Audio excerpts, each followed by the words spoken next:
Liquor scam లో కవితకు మరింతగా ఉచ్చబిగుస్తోంది. కవిత పిఏలు ఇద్దరిని అదుపులోకి తీసుకున్నారు ఈడీ అధికారులు.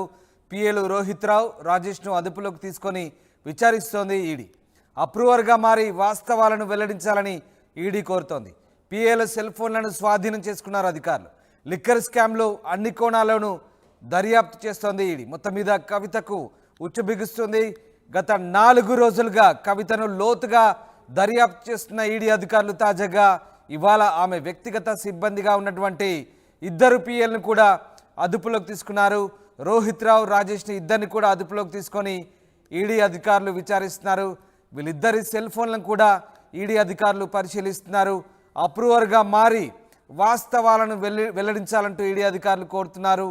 సెల్ ఫోన్ల ఆధారంగా, దాంట్లో ఉన్నటువంటి డేటా ఆధారంగా పూర్తి సమాచారాన్ని క్రోడీకరించుకుంటున్నారు. లిక్కర్ స్కామ్లో అన్ని కోణాల్లోనూ ఈడీ అధికారులు దర్యాప్తు చేస్తున్నారు. మొత్తం మీద చాలా గట్టిగా, చాలా పకడ్బందీగా ఈడీ అధికారులు ఈ దర్యాప్తును కొనసాగిస్తున్నారు.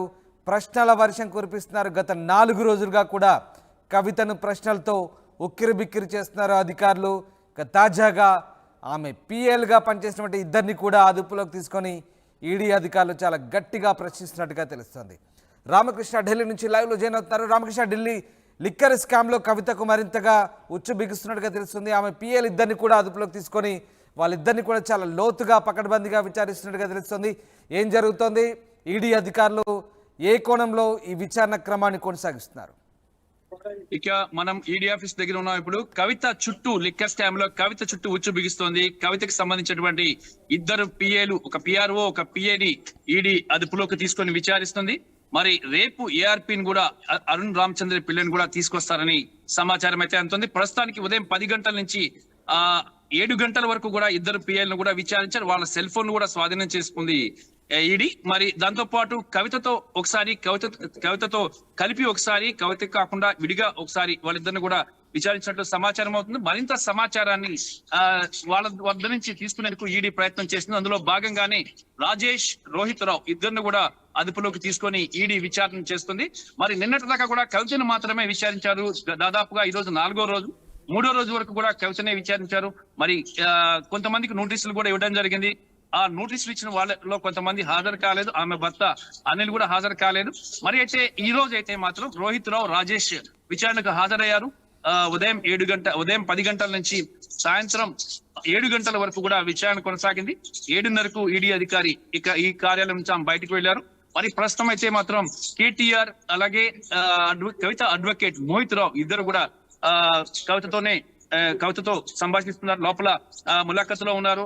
7 గంటల నుంచి దాదాపుగా 7 గంటలకి కేటీఆర్ లోపలికి వెళ్ళడం జరిగింది. ఇప్పుడు చూస్తున్నట్టుగైతే 8 గంటలు అవుతుంది. గంట పాటు కవితతో ఉన్నారు. మరి కవితకి విచారణ ఎలా కొనసాగుతుంది, ఎలా ఉంది, ఈడీ అధికారులు ఎలాంటి నిర్ణయాలు తీసుకుంటున్నారు, ఏ రకంగా ప్రశ్నలు వేస్తున్నారు, ఏమైనా ఇబ్బంది పెడుతున్నారా అనే అంశానికి సంబంధించి కూడా కేటీఆర్ కవిత నుంచి సమాచారం తీసుకుంటున్నారు. ఇక మరి కవిత ఆరోగ్య పరిస్థితి కూడా బాగానే ఉంది. ఆమె హెల్త్ కండిషన్ బాగుంది. ప్రతిరోజు కూడా ఉదయం 8 గంటలకే డాక్టర్స్ వచ్చి ఆమె హెల్త్ చెకప్ చేస్తున్నారు. ఆమె అంటే ఈ ఇంట్రాగేషన్ సమయంలో ఏమైనా ఇబ్బందులు వస్తాయని డాక్టర్స్ టీమ్స్ కూడా ఉదయం నుంచి సాయంత్రం దాకే ఉంచుతున్నారు. ఇంకా మరొక విషయం ఏంటంటే, ఈ రేపు అరవింద్ కేజ్రీవాల్ కి ఆల్రెడీ సమన్లు ఇష్యూ చేశారు. రేపు 21వ తేదీ ఈడీ కార్యాలయానికి రావాలని ఢిల్లీ ముఖ్యమంత్రికి సమన్లు ఇష్యూ చేశారు. మరి ఢిల్లీ ముఖ్యమంత్రి ఈడీ కార్యాలయానికి వస్తారా, రారా, రాకపోతే ఫర్దర్ యాక్షన్ ఏం తీసుకోవాలని దాని మీద కూడా ఈడీ కొంత క్లారిటీతో ఉంది. మరి దాంతో పాటు అరుణ్ రామచంద్ర పిల్లని కూడా తీసుకువస్తారు ఈడీ కార్యాలయానికి సమాచారం అయితే అందుతుంది. ఇప్పటికే ఢిల్లీ ముఖ్యమంత్రి అరవింద్ కేజ్రీవాల్ కి జల్బోర్డ్ కేసులో అలాగే మద్యం కేసులో కూడా రెండు కేసుల్లో కూడా ఆయనకి ఈ సమన్లు జారీ చేసినప్పటికీ ఆయన హాజరు కాలేదు. మరి ప్రస్తుతానికి అయితే మాత్రం రేపు హాజరు కావాల్సి ఉంది. హాజరు కాకపోతే ఫర్దర్ గా ఆయన కూడా అరెస్ట్ చేసి విచారించేందుకు అవసరమైన అన్ని ఏర్పాట్లు ఈడీ చేస్తుంది. మరి ఈడీ ఎన్ఫోర్స్మెంట్ డైరెక్టరేట్ దగ్గర ఉన్న సమాచారం ప్రకారం అయితే ఇక కవిత సౌత్ గ్రూప్ నుంచి భారీగా ముడుపు మనీ లాండరింగ్ చేశారు. ఇక ఆమె అరవింద్ కేజ్రీవాల్ తో ఏం సంభాషించారు, ఏంటి అనే అంశానికి సంబంధించి కూడా ఈడీ కొంత సమాచారాన్ని సేకరిస్తుంది. మరి కవితకి సంబంధించి పూర్తిగా సమాచారాన్ని ఈ ఆల్మోస్ట్ ఆల్ కవిత దగ్గర నుంచి ఈ రోజు సమాచారం అంతా కూడా వచ్చేసినట్లే తెలుస్తుంది. రామకృష్ణ, కవిత వ్యక్తిగత సిబ్బందిగా పనిచేస్తున్న రోహిత్, రాజేష్ ఇద్దరిని కూడా వాళ్ళ సెల్ ఫోన్లను రామకృష్ణ కవిత వ్యక్తిగత సిబ్బందిగా పనిచేసిన రోహిత్, రాజేష్ ఇద్దరి సెల్ ఫోన్లను కూడా స్వాధీనం చేసుకొని డేటాను అనలైజ్ చేస్తున్నట్టుగా తెలుస్తుంది. ఇద్దరిని కూడా అప్రూవర్స్గా మారమంటూ ఈడీ కోరుతున్నట్టుగా తెలుస్తుంది. దీనికి సంబంధించి వాళ్ళ దగ్గర నుంచి ఎలాంటి సమాధానాలు వచ్చాయి, అలాగే అధికారులు ఎలాంటి విచారణ కొనసాగిస్తున్నారు, వీళ్ళిద్దరిని అలాగే కవితని ముఖాముఖి కూర్చోబెట్టి విచారిస్తున్నారా లేదా వేరువేరుగా విచారిస్తున్నారా, ఏం జరుగుతుంది, విచారణ క్రమం ఎలా సాగుతుంది? కవిత పిఏలను ఇద్దరిని పిఆర్ఓ ఇద్దరిని కూడా కవితతో పాటు ఒకసారి కవిత సపరేట్ గా ఒకసారి విచారిస్తున్నారు. మరి వాళ్ళు ఇచ్చే సమాధానం బట్టి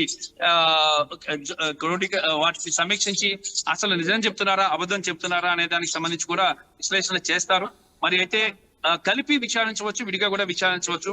మరి ఏదైనా సమాచారం వాస్తవాలను రాబట్టాలి, ఇద్దరిని కూడా అప్రూవర్ గా మారాలి అని చెప్పేసి ఈడీ కోరినట్లు సమాచారం అవుతుంది. ఒకవేళ అప్రూవర్ గా మారితే ఓకే, లేదంటే వాళ్ళని కూడా అరెస్ట్ చేసి మరి కోర్టుకు హాజరుపరిచే అవకాశం కూడా ఉంది. మరి ఒకవేళ కానీ వాళ్ళు విచారణకు సహకరిస్తామంటే వాళ్ళని విడిచిపెట్టే అవకాశం అయితే ఉన్నట్లు తెలుస్తుంది. మరి ముఖ్యంగా ఈ కేసుకు సంబంధించి అరవింద్ కేజ్రీవాల్ ని ఇక్కడ ప్రధానంగా ఆయనని ఎలా ఇరికించాలి అనే అంశమే ప్రధానంగా ఉంది. అందుకోసమే కవిత విచారణ అయిన తర్వాత, కవిత విచారణ దాదాపుగా 3 రోజులు అయింది, రేపటికి 4 రోజులు, ఇవాటికి 4 రోజులు. మరి ఎల్లుండు 23వ తేదీన కవితను కోర్టుకి పరచాల్సి ఉంటుంది మధ్యాహ్నం 12 గంటలకి. మరి ఈలోగానే సమాచారం అంతా కూడా కవిత నుంచి రాబట్టాలి. కవిత కానీ సహకరించకపోతే మాత్రం ఆమె కస్టడీని కూడా ఎక్స్టెండ్ చేసే అవకాశం అయితే కనిపిస్తుంది. మరి ఒకవేళ కస్టడీ ఎక్స్టెండ్ చేసినా కూడా తర్వాత కూడా సిబిఐ కూడా సిద్ధంగా ఉంటుంది. ఆమెకు బయటకు రావడానికి మరింత సమయం పట్టే అవకాశం అయితే ఉందని ఈ సమాచారం. ఏదేమైనా సరే ఇక్కడ ప్రస్తుతం అయితే మాత్రం ప్రతిరోజు 7 నుంచి 7 గంటల పాటు, కనీసం 7 గంటల పాటు విచారణ అయితే కంటిన్యూగా కొనసాగుతుంది. కవిత విచారణకి సహకరిస్తున్నారా లేదా అనే దాని మీదే ఆమె కస్టడీ ఆధారపడి ఉంటుందని చెప్పి అధికారుల నుంచి సమాచారం అందుతుంది. అయితే కవిత ఒక పిటిషన్ కూడా సుప్రీంకోర్టులోకి వేయడం జరిగింది. తన అన్యాయంగా అరెస్ట్ చేశారు, తన అరెస్ట్ ని రద్దు చేయాలి అని చెప్పేసి ఆమె కోరటం జరిగింది. మరి కోర్టు అంటే నిబంధనలు ఉల్లంఘించి ఈడీ తన కార్యకలాపాలని చేస్తుంది కాబట్టి ఈ ఈడీపై చర్యలు తీసుకోవాలని కూడా ఆమె కోరటం జరిగింది. మరి దాంతో పాటు ఇంకా అరవింద్ కేజ్రీవాల్ వచ్చిన తర్వాతే ఈ కేసుకు సంబంధించి ఒక క్లారిటీ అనేది ఈడీకి వస్తుంది. మరి అరవింద్ కేజ్రీవాల్ వస్తారా రాకపోతే ఏం చేయాలని దాని మీద మిగతా కేసు ఎన్ని రోజులు కొనసాగుతుంది, మరి ఎంతవరకు కొనసాగుతుందని చూడాలి. కాకపోతే మాత్రం కేంద్రం నుంచి అయితే మాత్రం ఈ ఈడీ ఆఫీసర్స్ మీద కానీ సిబిఐ మీద కానీ విపరీతమైన ఒత్తిడి అయితే ఉన్నట్లు తెలుస్తుంది. కేసును త్వరితగతిన ఫినిష్ చేయాలి అని చెప్పేసి కూడా ఒత్తిడి ఉన్నట్లు కూడా అధికారుల నుంచి అందుతున్న సమాచారం. Right, thank you very much Ramakrishna, thanks for the update. ఇది మొత్తం మీద కవిత చుట్టూ ఉచ్చు బిగుస్తోంది. ఈడీ అధికారులు విచారణను చాలా లోతుగా గట్టిగా పకడ్బందీగా చేసినట్టు తెలుస్తుంది. కవిత వ్యక్తిగత సిబ్బందిగా పనిచేసిన ఇద్దరిని కూడా విచారిస్తున్నారు. విచారణ క్రమంలో ఇద్దరి సెల్ ఫోన్లను కూడా స్వాధీనం చేసుకున్నారు, అప్రూవల్గా మారమని కోరినట్టుగా తెలుస్తుంది.